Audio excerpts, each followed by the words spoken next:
I'm super excited to be here with you guys today. My name is Lorenzo Hoffman.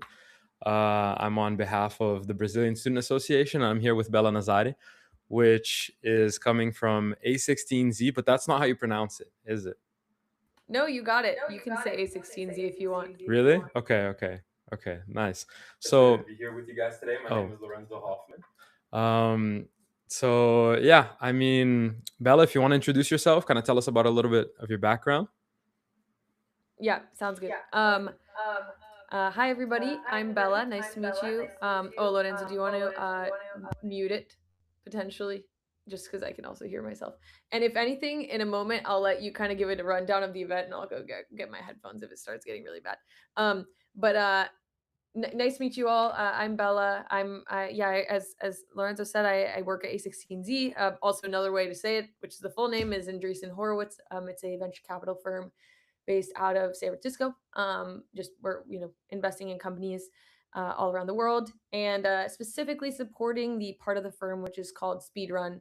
Speedrun is a an early stage accelerator that was started about 2.5 years ago, and invest in companies worldwide, but also in different industries, different types of businesses, and yeah, has I think I said 330 or so companies in its portfolio at this point, and it's going to only grow as we start to accept more and more companies into our accelerator.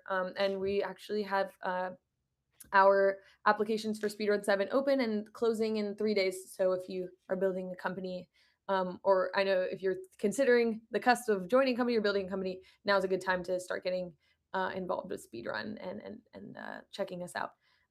But yeah, and then just a quick thing is that for my day to day, my job is specifically not. I'm not an investor. I don't, evaluate pitches and decide who's going to be hired or sorry, be invested in as a portfolio company. It's my role is to help those portfolio companies hiring. So those 330 companies I mentioned, if they and any one of them starts hiring, they have access to kind of like myself and three of my colleagues that can help them hire people. And there's various ways we do this, but yeah, a big part of my role is just evaluating talent throughout the day. And it's a lot of technical talent, but it actually extends into a lot of other things now that we have companies that are getting older, and when I say getting older, it just means that they have more needs with time. And so beyond just technical hiring, which tends to be a bulk of what people do in the beginning of a business, they'll start doing other hiring, like around go to market or sales or marketing.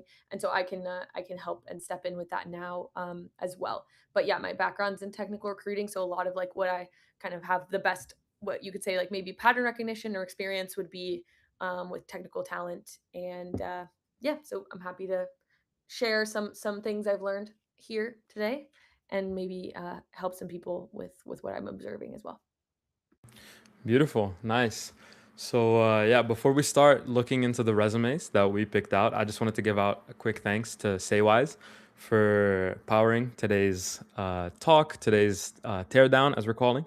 They are kind of like a resume 2.0, so they're going to help you guys basically build your profile so that you stand out among other candidates, kind of building out your CVs and creating a storytelling device when you're applying to jobs.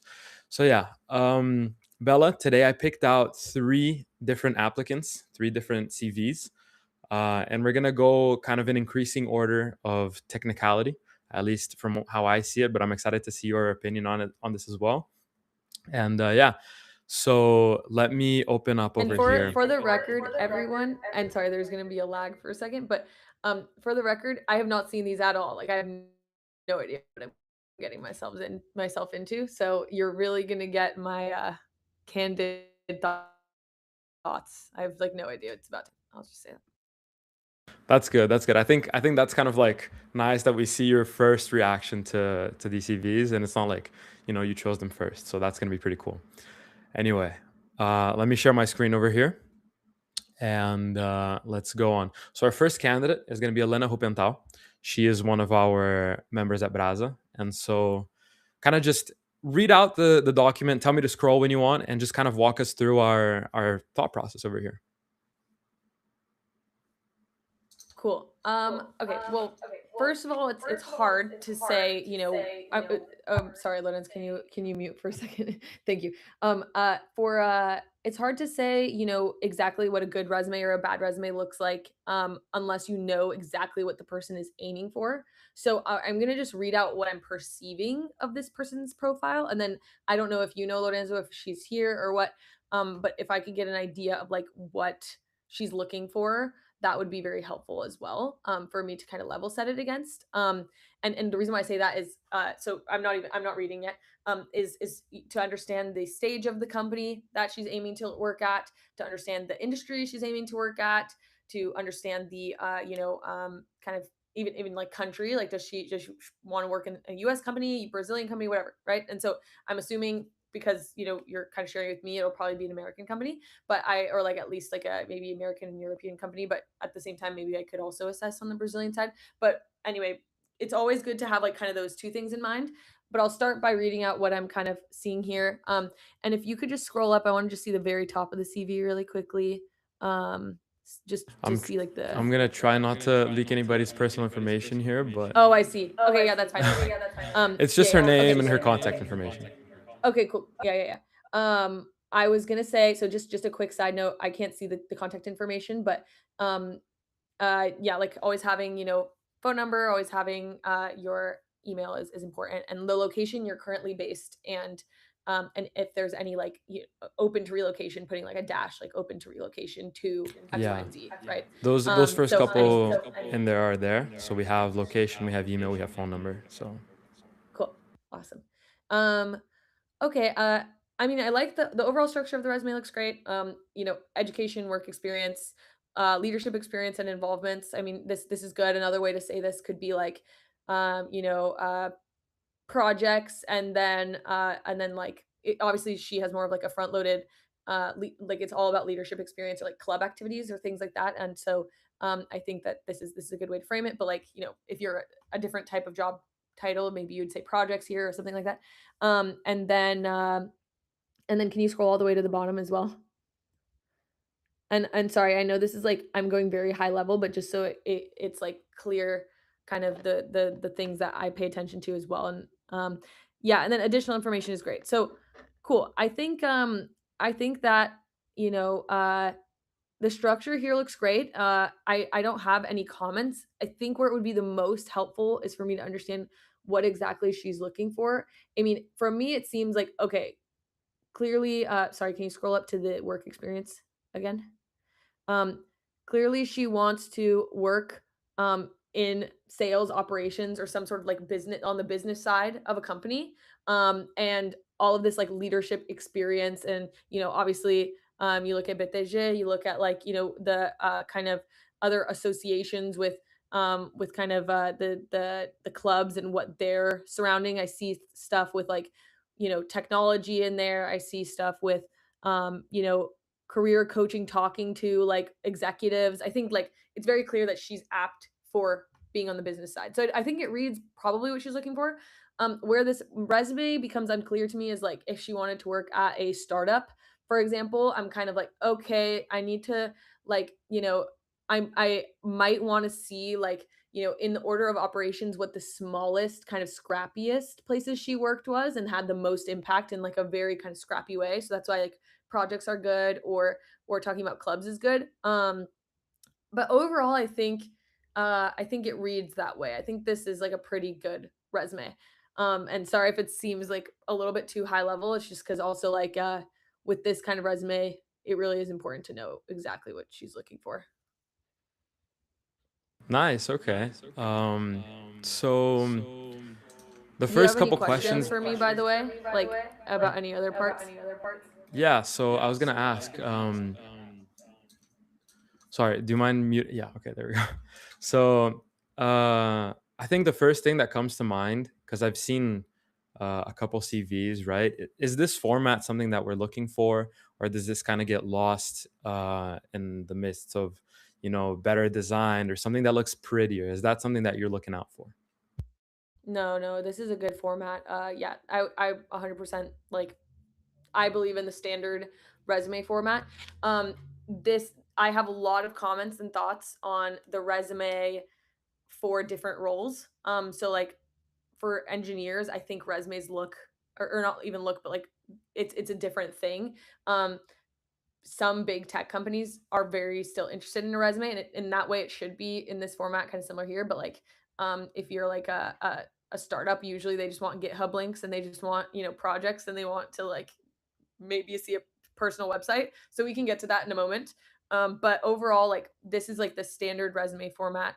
Um, yeah, I should have sent you my resume so you could like put it on the screen, and it fits it. It basically fits it perfectly. Yeah. Okay, nice. And I mean, obviously, this is gonna come with when we're applying. This is gonna come with like a motivation letter and other supplementary material. Is that kind of like, if for example, for this profile in specific, right? What would you be kind of looking for? What would you be expecting? Like, what kind of information should come along with the CV as part of an application? So, okay, I would challenge that line of thinking in that I think it's always working backwards from the opportunity you want and less about like writing a cover letter around your experience explicitly. Like for example, when I was applying for the job I have now, I wrote a cover letter, and in the job description it said we're looking for A, B, and C. And then in my cover letter I said like here's my evidence of A, B, and C, and also like what are the unique characteristics I would bring to A, B, and C that like a lot of other applicants wouldn't.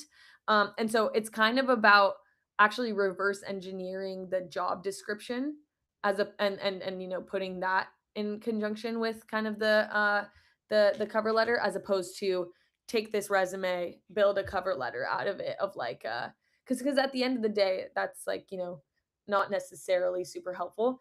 Okay, and I do want to say something. I mean, there's this body of research that just came out about AI and interviewing and AI resumes, AI generated resumes versus not AI generated resumes. And then like obviously there's this whole thing of like, oh, people are using AI on one side of the table, and then people are to evaluate, and then people are using AI to apply.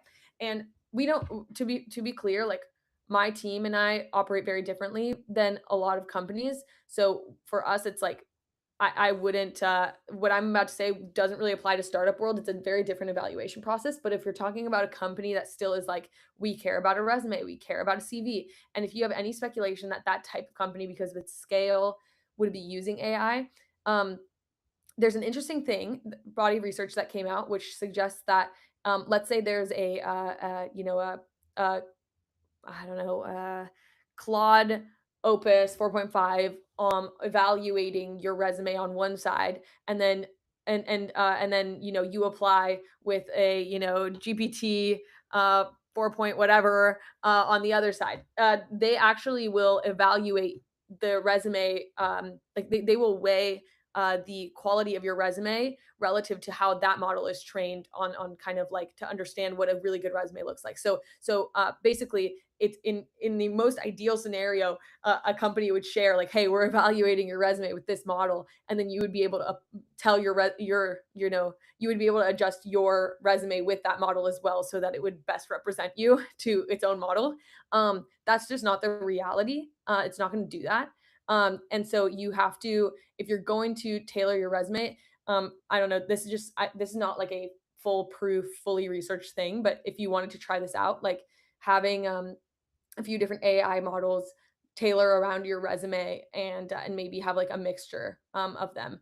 I don't think I do believe in writing your own resume yourself, because I think like the act of reflecting on your experiences, culminating the knowledge to understand like what were the relevant data points, where was I like actually impactful, what's relevant to bring up here. You can't outsource that to an AI. You're the only one who knows your experiences at your employer.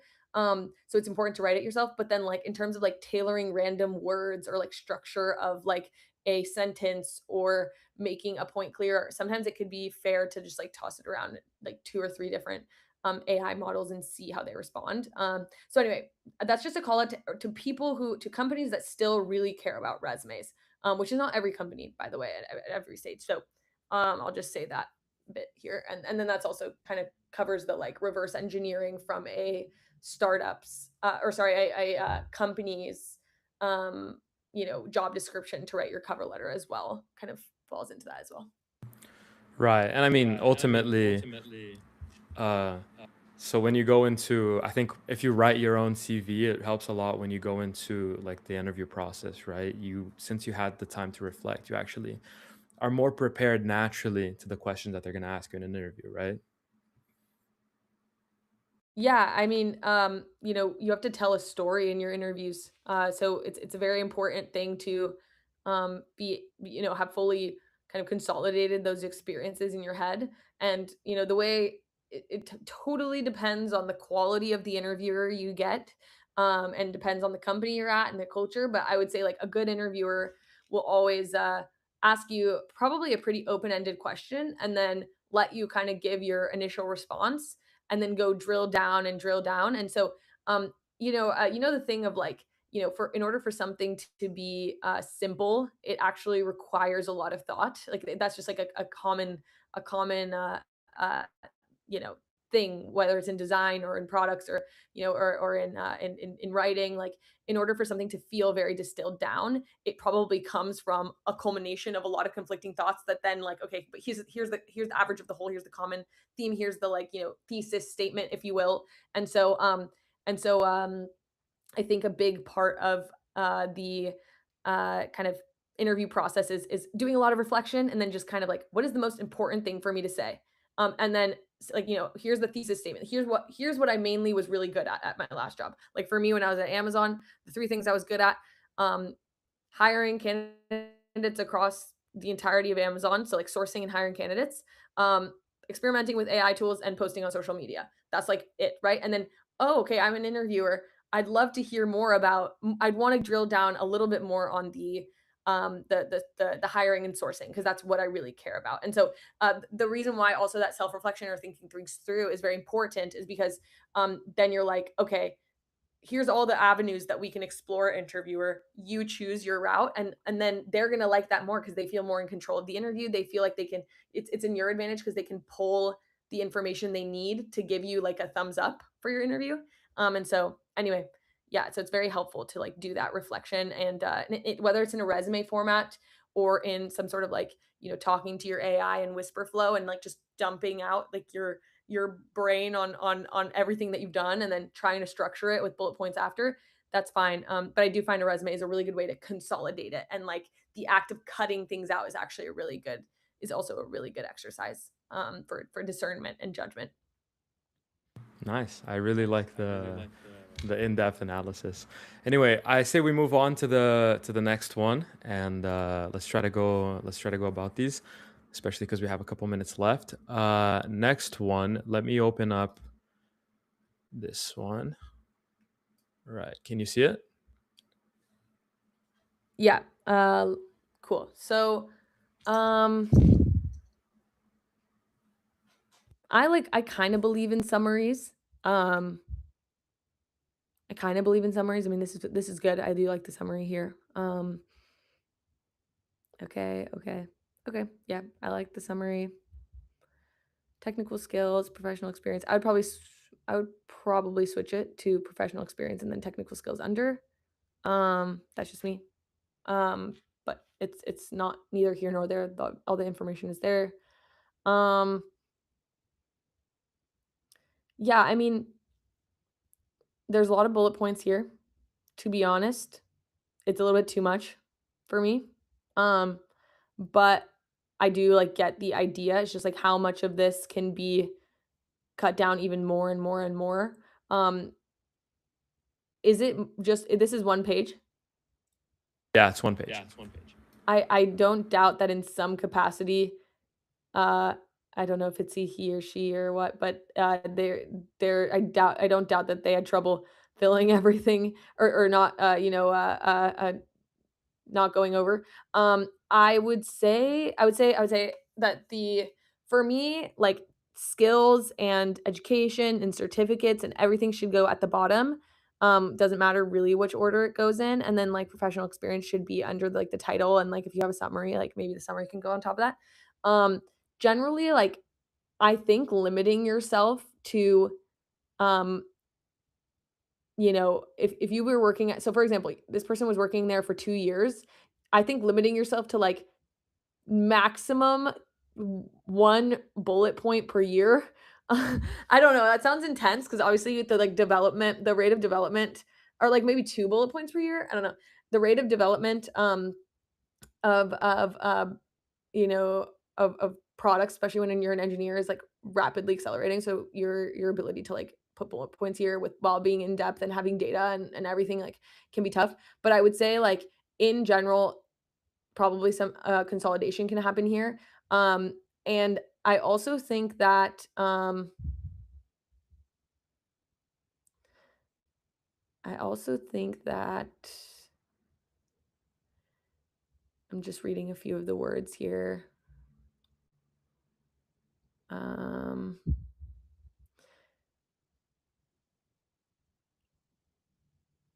yeah, so let me give you an example. So the first bullet point, and again, like this is not recruiters can read your resume in 6 seconds and kind of know, okay, if I'm going to move forward, because what they have is they have the knowledge of what am I exactly recruiting for, and then they look at something and they're like, okay, does this person match, and they can see some of those things. But I'm just going to tell you a few things that like. Let's say your resume is already in the hands of the people and like they give it to a hiring manager and they're actually going to read through the bullet points. Some things that can help with consolidating things down and prevent you from having like every single one of these bullet points has like a double line. Um, so for example, in the second bullet point at the top, it says led development and maintenance of the embedded Linux platform.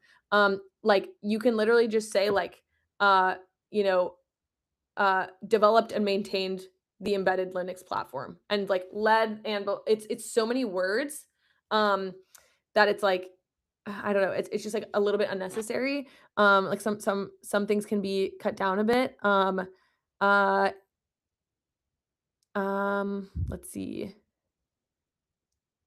I mean, yeah, I feel like maybe trying to condense to maybe like 1 bullet point per achievement or project. I don't know if that would be a better one. Also, for this one, we do have a portfolio if we want to take a look at that. Yeah, I think portfolio would be helpful. I Okay, think let's do also that. just a quick mini rant for engineers in general. I think portfolios and GitHub links and all of that are going to become increasingly more important, especially like for startups. I know that somebody asked a question here, and sorry, we can talk about these later, but like the difference between recruiting for a startup versus big tech. Um, you know, both will care about all of your information, but I would say in general, like um, for startups, like people weigh your portfolio and the way that you're able to kind of like almost bring a product sense to your experiences a lot more. And also just shows like more of like a scrappiness and like eagerness to build products on your own personal side. And I think that just like founders see more signal in that. I mean, you have to put yourselves in the founder's shoes. Like, who are you going to choose? Like the person who just has a standard resume, but they have like no portfolio. They've never published anything on GitHub. Obviously, like some of our projects would be private if you're working in like highly regulated industries, so you can't expect everything to be public. But like, does this person technically look like they ship every day? Like those are the kinds of things that are starting to matter more in startups. Like, is this person just like in the game or not? Okay, cool. So let's see. I mean, this looks super cool. I love the fact that there's an illustration on the hackathon wins. I mean, this is something that I think about all the time. Is about like people. I don't know where people go and brag about their hackathon involvements. So it's good to do it on your own personal profile. I Yeah, okay, cool. I like it. I like it. Um, yeah, these are all really, really good ways of like, if you feel like you don't trust a recruiter to visually illustrate to themselves like what your experience looks like, just make it super freaking simple. Like like kind of like what you had in the beginning with like the boxes of whatever it was, like 31% throughput, 2 hackathons, 4 years of experience. Like this is just like you can see this and just so quickly know if it's the kind of profile you're looking for. um and that's what you want. You want people to have discernment around your profile. If they can't like discern quickly, they're just going to always write it off. But if they can discern, they might be able to be like, okay, wait, maybe they meet 80% of the qualifications, right? um cool. And then I like the percentages. That's pretty fun. Kind of like another way of doing skills or tools. Yeah, established connection. That's fun. Credentials, cool. Let's see. And then when you click the / resume button, what does it do? Out of It curiosity. downloads the resume. So Oh, it's nice. this that we have here. And then the dashboard is what we're looking at, I'm assuming. Exactly. Or no? Yeah, it is. Okay. And the home button, is that different? I think it just takes you up. Oh, nice. Okay. Yeah, I mean, I like it. I think the links are all there. GitHub, LinkedIn, everything's great. I think the first time I accessed this, there was a cool little animation. Yeah, this. Let's see. Oh, nice. Yeah, I mean, in general, a portfolio is such a good. You should just do it. You should invest in that. Also, just to play around with design, play around with like how can I make my experience most visually apparent? I mean, you guys are all more than just two-dimensional LinkedIn boxes and a few bullet points on a resume. And so a portfolio gives you so much more leeway to experiment with that and try new things. So I think in general, it's like a huge win to build a portfolio. Cool. Sounds really good. I think, I mean, this is really clear. I really like how everything is just like, I feel like colors just make it so much easier to see, that you have this kind of highlighted, you see it's the last thing that happened, and these little stats here. It almost looks like a video game. And I think it's really cool when people do that. How about we move on to our final selection of today? Sounds good. Okay, I'm going to open up here.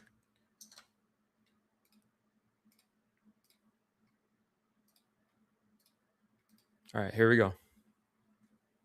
Also, by the way, everybody, we're going to have a cool, quick Q&A session at the end. So I'm taking note of all these questions here, and we're going to answer them in the end.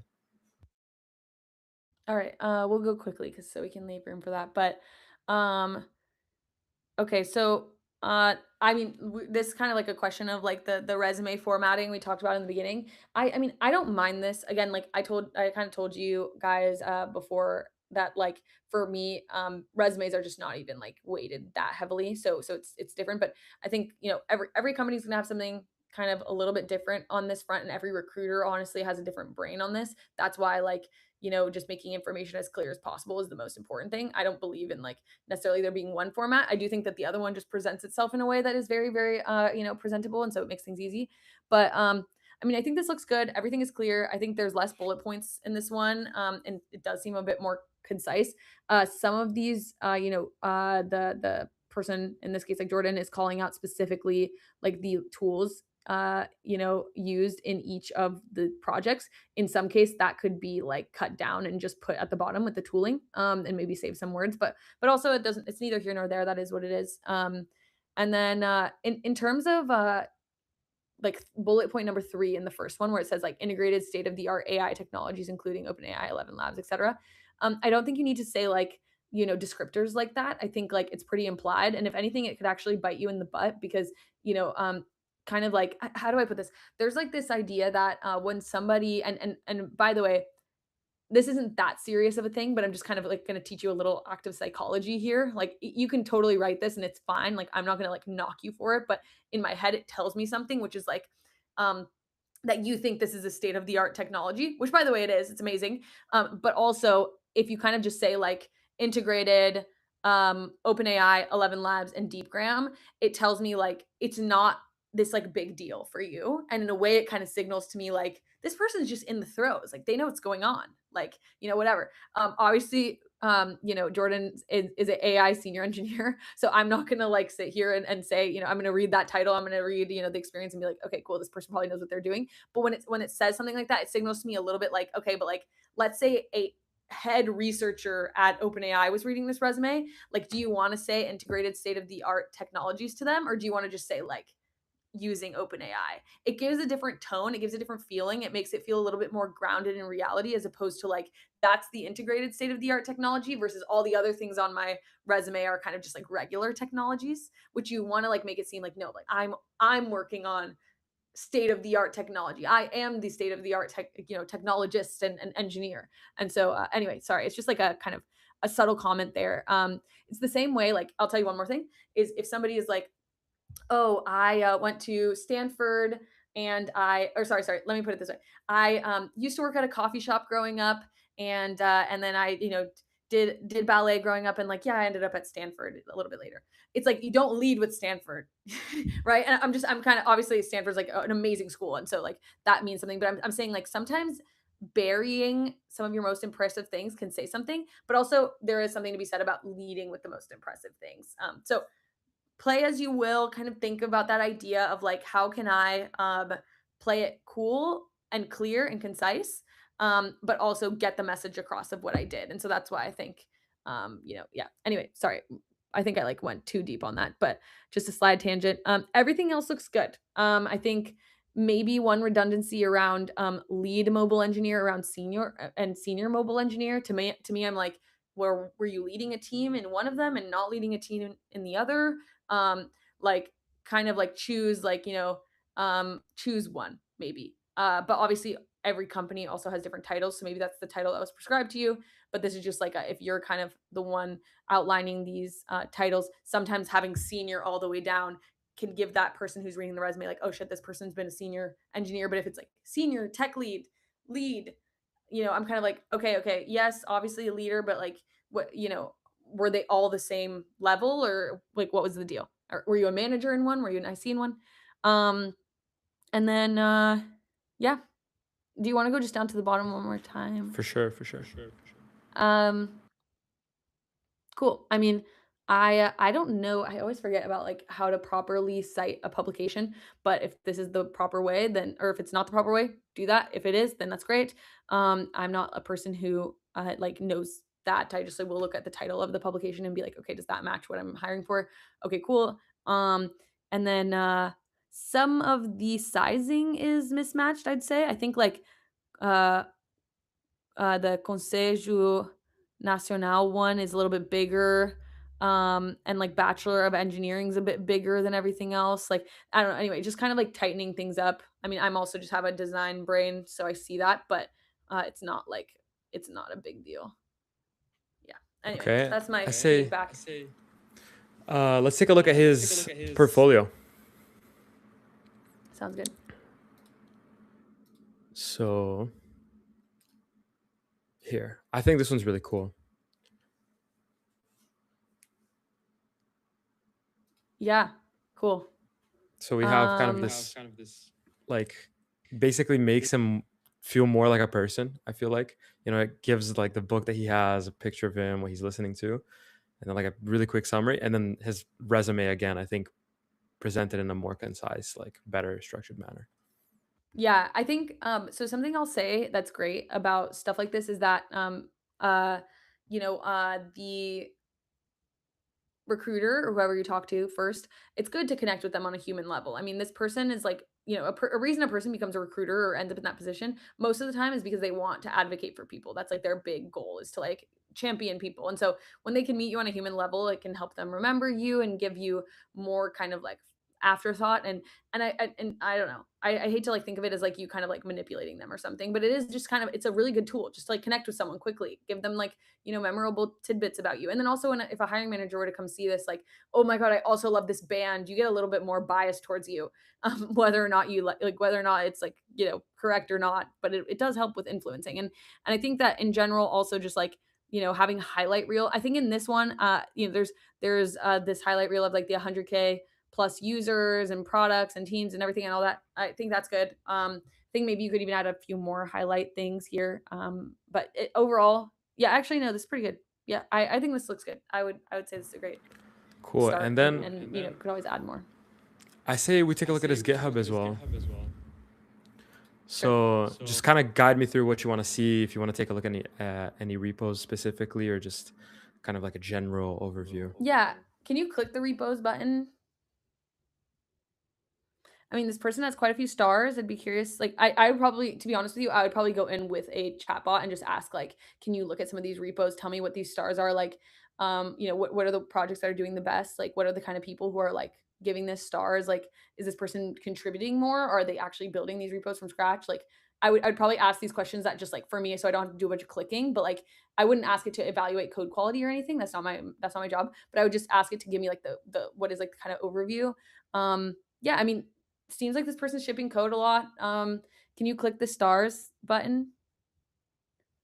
Or at least like, um, yeah, I mean, whatever this project is at the top seems like he's a contributor. Um, yeah, it seems like he's contributing to a lot of projects. So, I mean, I don't know. Cool. Yeah. I mean, I definitely think it's a good start. Obviously, he's actively building stuff, so I would want to like learn more. Probably reach out Okay, for a call. nice. If you see something like this, would you ever like click on one of these repos and kind of understand more what they're doing? Yeah, maybe. It depends. I would probably leave that to a hiring team. I hire for like 300 startups though, so it's a bit harder. Right. Yeah. But okay. So yeah, those are the three profiles that we selected for today. How about we answer some questions now? We have a couple people answer some really interesting questions. So I'm going to start off here with this one from CKMO727, which is really interesting. What do you think about video resumes?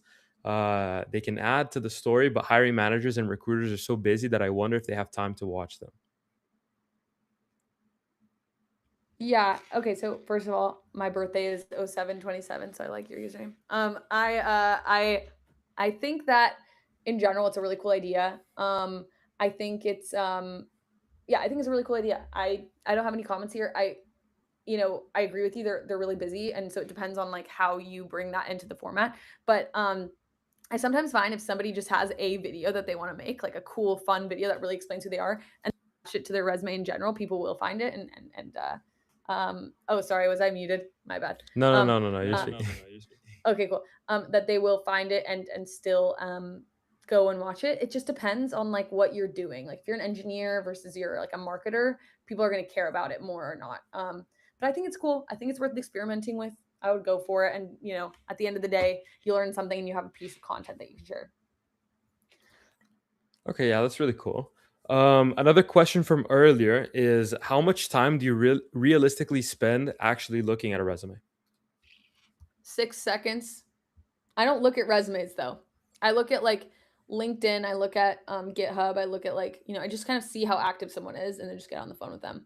And I also just look at like, their title, which I know kind of someone put here in the chat, like, if, about titles. Like for me, I'm not recruiting for one job at a time. I'm a recruiter for like a bunch of startups. So if I just see like engineers, I usually will just reach out to them, especially if they're in like, kind of relevant industries or if it's clear that they're building stuff. So it's a bit different for me, but I would say like, this is evidence backed that most recruiters on average, maybe not myself necessarily, but like in general, it's like 6 seconds. Yeah. Okay, I was definitely not expecting that amount of time. I thought it was way more, but I think it kind of tells me that I have to maybe put a little bit more emphasis on some things and less on others. This is a really interesting one. How do startups viewing resumes differ from corporates or big techs? Yeah. So it's I think startups just care about something different. They care about you being uniquely skilled and having a lot of hustle. So they want to see, they want to see something different. I mean, it's kind of like if you were building if you wanted to just find out the really good candidates fast and the ones that had high agency, what are you going to look for? People who obviously have like are shipping a lot of code. People who are obviously building, a ton of stuff, maybe building a presence online. People who make it very obvious to you, whether it's through like conversations you have with them or through like things that they are showing online and how they're representing themselves, that they're capable of what you're asking for. Okay, nice. And another question: when does cold calling or messaging should a person share? Sorry. When cold calling or messaging, should a person share a poster or a slide deck to highlight their project since resume might be boring? um I think that's a good idea. I've had a few people show up to my calls with like a little tiny, kind of how do I say, like, yeah, like slide deck. And I've always really liked it. I don't know, it just shows intentionality. And so yeah, I think it's good. Cool, yeah. And then let's do this last question here before we wrap up. Would you need or is it recommended to have a GitHub presence for non-engineering roles? I do. I personally ship code. Now that like you can vibe code things. Just for like, I just would say try it out. I think it's the time to start building stuff and figuring out how to use GitHub. The only thing GitHub is just a way for you to store your projects on the web and commit that code somewhere. So if you're vibe coding, there's no reason why you shouldn't at least build a GitHub profile to save it there. That's it. That's how I feel. Right. Okay. Well, I think that's our time over there. Bella, I just wanted to again say thank you so much for your time. I love the chat today. Lots of great insight. And I'm definitely going to change the way that I apply to opportunities from now on. Thank you so much, Lorenzo. It was really great meeting you. We'll talk soon. And then I also hope all of you will apply the talent network I put there. I'm going to hop off, but if you haven't, go ahead, click that link. Thank you again for inviting me. And yeah, valeu. Thank you. Cool. Thank you so much. Obrigado to all of our spectators today, and have a good week, everybody. We'll see you soon.